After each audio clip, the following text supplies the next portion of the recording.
every single life matters. The primary responsibility of government, first of all, which is security. We bank mostly on intervention rather than prevention. Democracy is a government where power resides with the people.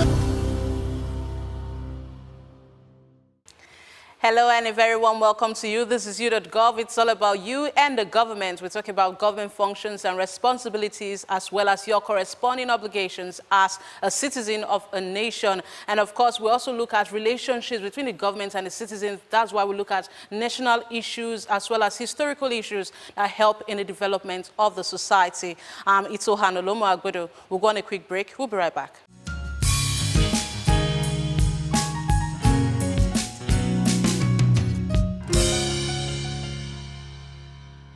Love Work Plus website is your #1 trust.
You're welcome back. If you just joined us, this is You.Gov, and this week we are taking another look at Nigeria in the last decade.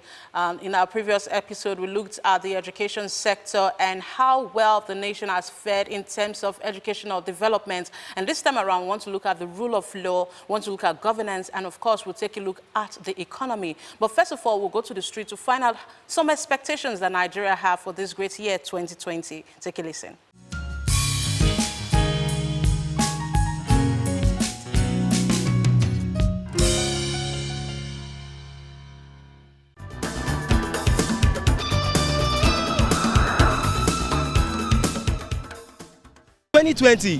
To be positive and optimistic, to me, I think there's nothing that can happen. The government have the masses at hand, and we youth, and even everybody as a whole. I think the world will be a better place for us in Nigeria.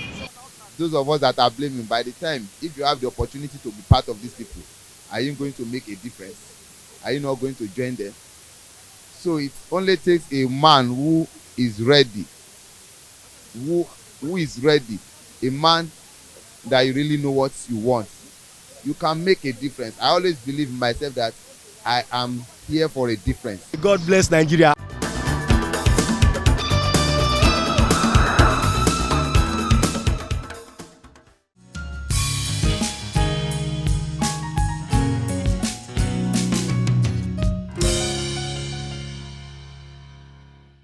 Wow, quite interesting. A lot of Nigerians are still optimistic and they are saying 2020 is a great year. And of course, their expectations are that Nigeria will be better. And of course, they prayed for Nigeria. As I said, we're going to take another look at Nigeria in the last decade. And we have the second part of the discussion we had with Achike Chude, a social affairs analyst, who will be talking about the rule of law, governance, and security in the last decade.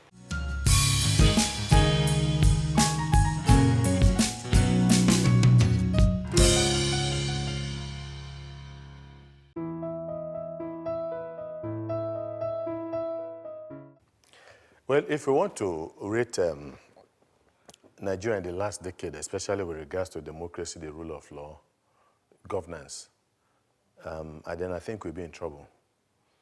We'll be in trouble because all you need to do is just to look at indicators, to look at what has been going on within the polity.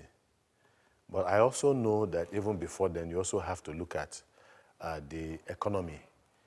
And you also realize where we are coming from, that we are coming from a period of growth And of course, essentially, it's better, it's also good to emphasize the fact that when you're talking about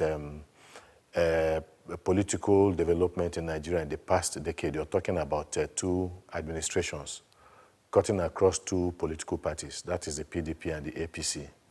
We are now in the 5th year of the APC government of Muhammad Buhari. We had about 4 years of Jonathan.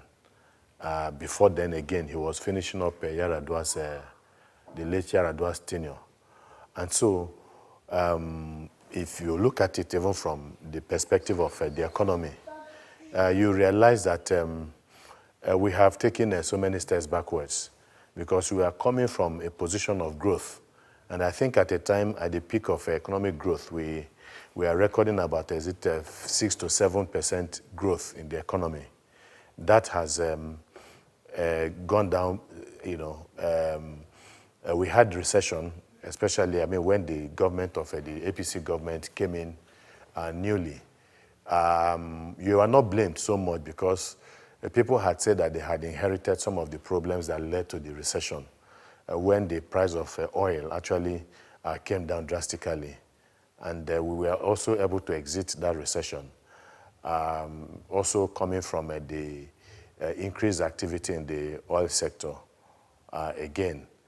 So it was not a growth that was dependent on other sectors of Nigeria's economy. We are still a mono economy, though the government has been saying that they are trying to diversify and that they've tried to do so much in the area of agriculture, but that was not translated into the prices of better prices for agricultural produce. So there's still a question mark over that. Then looking at the issues of governance, democracy, the rule of law, it is still, a difficult process. First of all, you look at the yearly budgeting that we have in the country. For a very long time, I think for the past 20 years or 15 to 20 years, we've been having serious investments, in terms of budgeting for recurrent expenditure, where we are told that about 70% of the country's budgetary provision goes towards recurrent expenditure. And that leaves about 30% for capital expenditure. So you can really not do so much with that. So we came in from, the period of economic growth, and then now we are having all kinds of issues associated with governance. No government, whether the PDP or APC, has been able to reduce the high cost of, recurrent expenditure and increase capital spending in the country. So that impacts on governance and the ability to also deliver. Then again, the issue of security is critical because the basis for governance in the country, the basis or the reason why political actors take over power in an electoral contest is to provide for the welfare and the security of the people. And this government has not been able to do that. We also had challenges with the Jonathan administration, Boko Haram and the rest.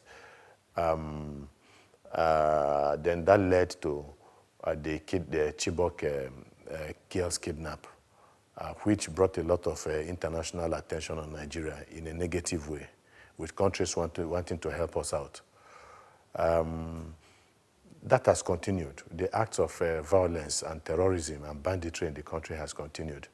A lot of people were thinking that this government of Muhammad Buhari would have stemmed the tide, to a very large extent, because the contest, in that election was based on security was one of the imperatives that he insisted was going to happen when he comes in, that he was going to ensure that Nigeria is made a more peaceful and secured environment. That exactly has not happened. Because after the Chibok girls happened under Jonathan, we had the Dapchi girls under Muhammad Buhari, and there was this negotiation with the terrorists to free most of the girls. Virtually all of them were released except Leah Sharibu, who unfortunately is either still in captive, or dead. Nobody seems to know. The government has not been able to do much in that particular direction. And so insecurity has continued to dominate. I think it even got worse. Because while Boko Haram was the major problem under the Jonathan administration, there were a few kidnaps here and there. Because by that time, the deal with the Niger Delta militants, through the amnesty program, had largely, to a very large extent, succeeded. But under the Buhari administration, we now saw the expansion of the acts of violence. The Fulani herdsmen issue, became a topical discussion in the country. The kidnapping also seemed to have gone on the increase in many parts of the country. And then you also had armed banditry in parts of the north, Zamfara, Taraba, and many other places too.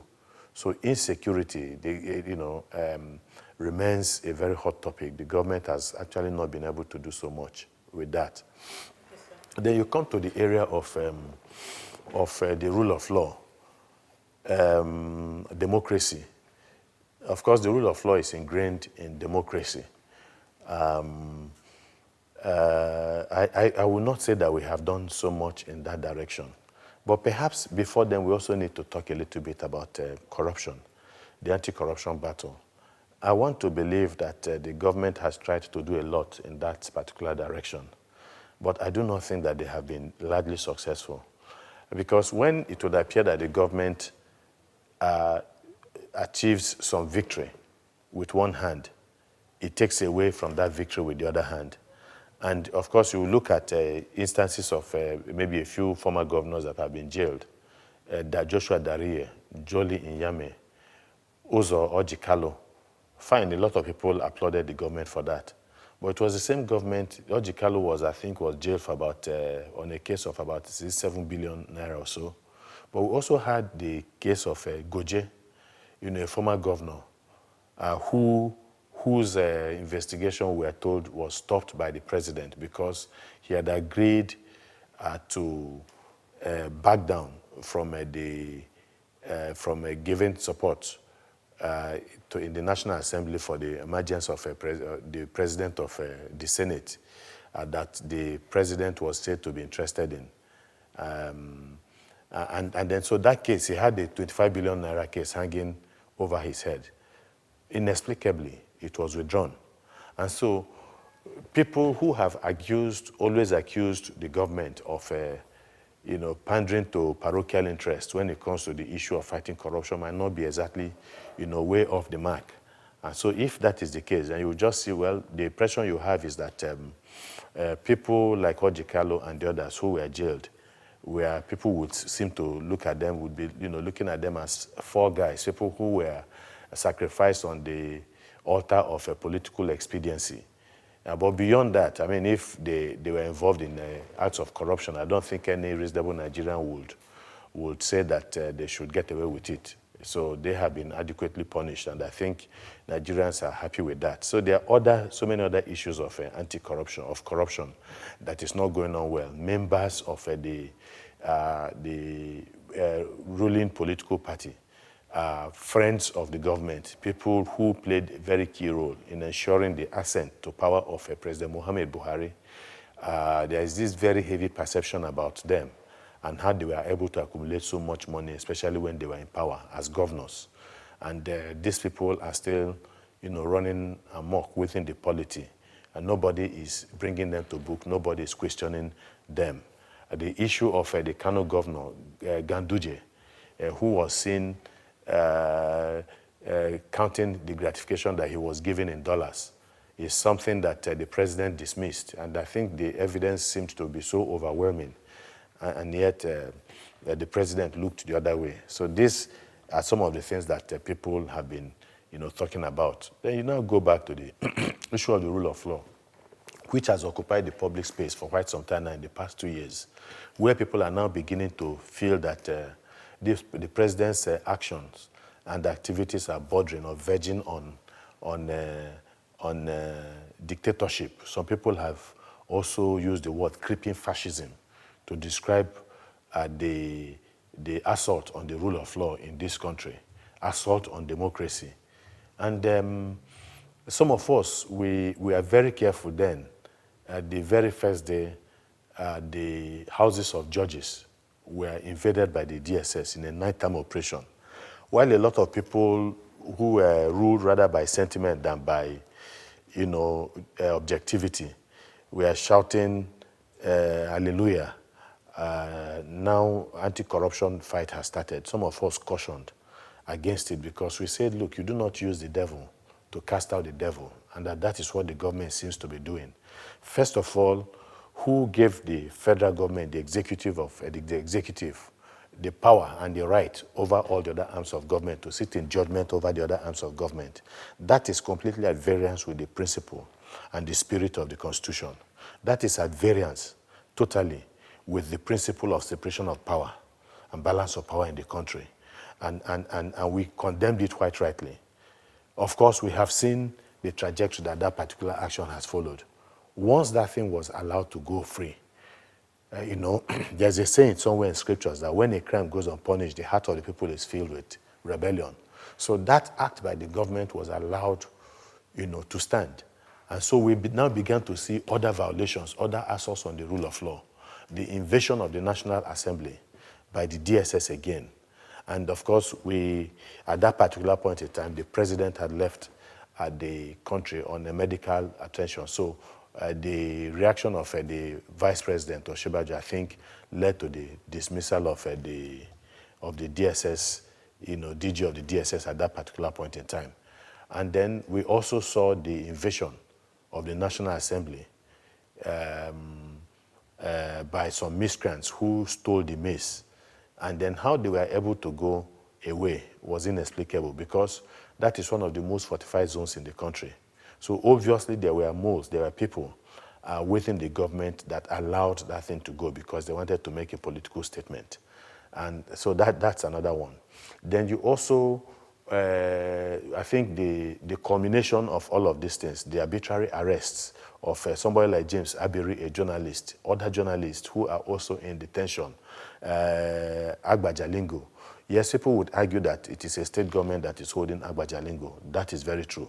But the reality is that because, they have seen a willful disobedience of court orders in this country and disdain for the rule of law from the way I see it and a lot of other people see it, the tendency for other actors, political actors in the country, such as governors, to also get into the act is always exceedingly high because all they need to look at is the body language of the president when it comes to observing the rule of law in the country.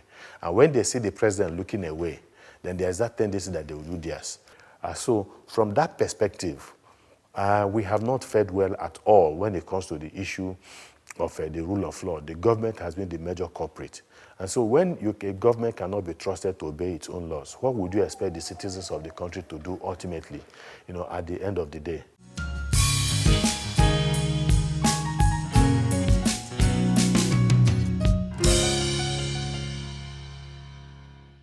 Well, quite an interesting discourse with Achike Chude. And of course, Nigeria has a long way to go, but no nation can be built in a day. We have a role to play in the growth of this nation. So we'll do our bit in making sure that the government is called to order. And of course, we'll go on a break. We'll take the remaining parts of that interview when we return.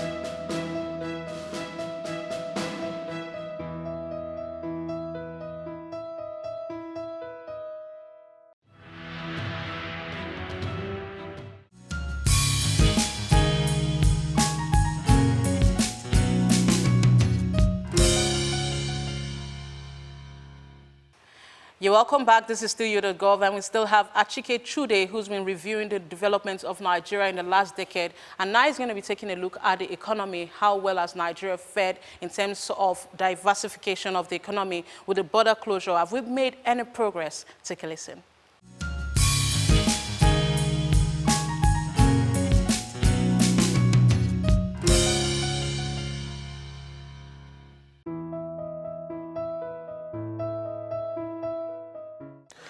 Well, there's the issue of the economy. And like I said, you know, the president, when he was campaigning in 2014, 2015, he was talking about, I think there are 3 cardinal points that he was going to base his administration on: economy, security, anti-corruption.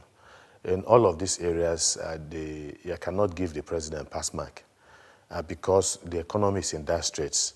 A lot of our people, and of course, unemployment among our youths have gotten to an unprecedented level. Unemployment figure, I think, by the Bureau of Statistics says it's around 23%. And in the midst of that, we have continued to borrow in a way that has been exceedingly very worrisome. We do not have the capacity, to appear, to pay these monies. In fact, it has gotten to a level where we are being told that we are using about 45% of much needed money to service debts, not even to pay these debts. And coming against the backdrop of Obasanjo's payment, I mean, the agreement he had with the multilateral financial institutions to clear our debt, I think it is a tragedy that we have gone back into the debt. It is not the major fault of this government because we started borrowing even before this government started. But I think the level of borrowing under the Buhari APC administration has been unprecedented in the annals of this country. We have borrowed trillions and trillions of naira, and then they are still borrowing again. And I hope that the attempt by the federal government again to borrow about $29 billion will be rejected by the National Assembly and by Nigerians, because that is reckless. They say he who goes a-borrowing goes a-sorrowing. And we have actually gone a-borrowing in a way that is unprecedented and reckless and irresponsible.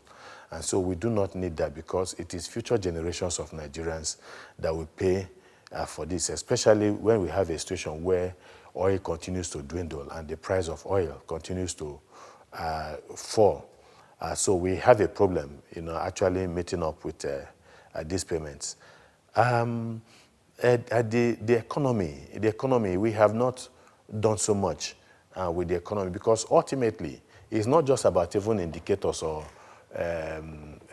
data that comes out from the CBN and all that. But I think that the greatest indicator of the economy is the welfare of the people ultimately, because the economy of a country is geared towards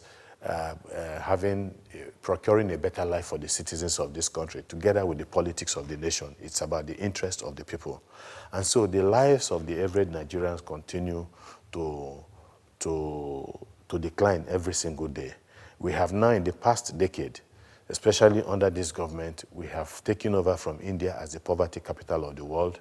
About 94 million Nigerians are living in extreme poverty. A lot of them are suffering there's multidimensional poverty according to international financial institutions. And we've never had it so bad in terms of unemployment, in terms of, look at the issue of work, for instance, in the country. A lot of factories have closed down, obviously. So many are finding it very difficult, to meet up with their operations, and so that has also affected the ability to mop up the unemployed from the unemployment market. So things have really been difficult, and I don't know. Yes, like I said, the government seems to have emphasized so much on the area of agriculture. They want to conserve foreign exchange, which is a good thing. They have closed the border. They have given reasons why the border has been closed.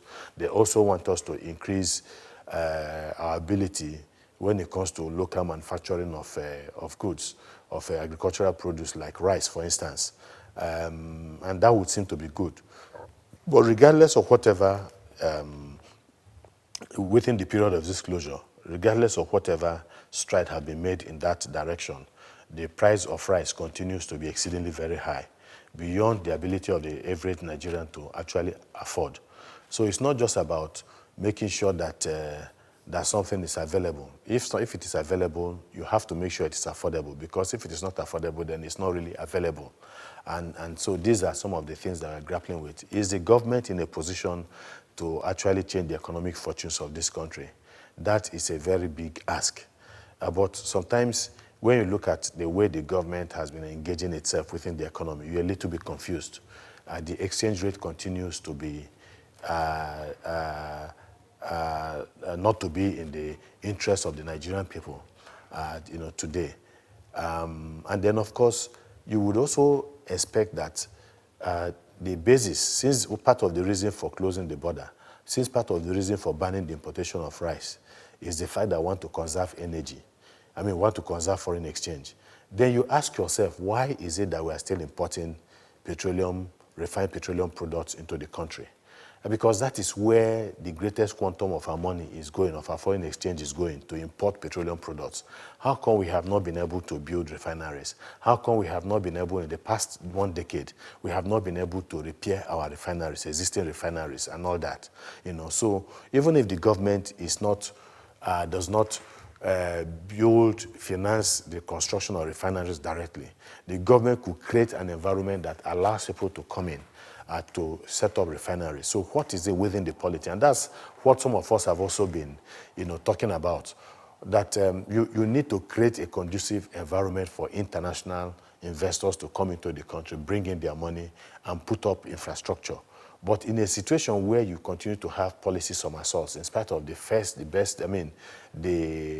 best intentions of the government, from what they have told us that they want to create a friendly, enabling environment for foreign investment, the fact that you're not having this level of investment and instead you're having capital flight out of the country tells you that the government has not gotten a lot of things right.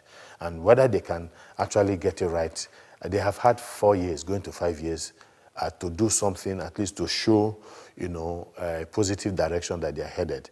Since I have not seen that, I do not believe that in the remaining 3 and plus years of the life of this administration, that the government will be capable of, generating that momentum for our economy.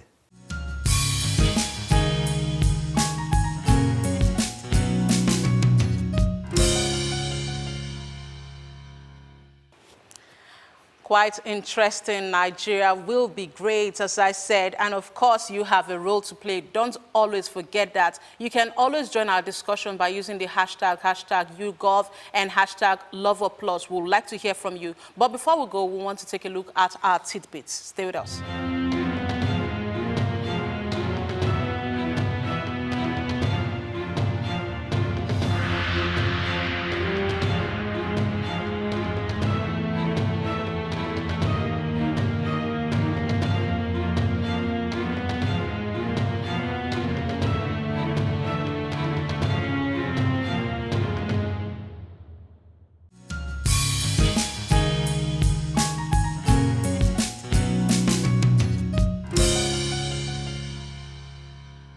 Well, quite an interesting discussion we had with Achike Chude, and we reviewed Nigeria's developments in the last decade in terms of economy, in terms of the rule of law and governance. Of course, we are calling for public participation in all aspects of governance. Do not keep quiet. We need your voices to be heard. Talk to us. We'd like you to log on to our website on www.loveplus.tv. You can also send your email to info@loveplus.org or comments to numbers showing on your screen now. I am Olomu-Agbodo, and I say God bless Nigeria.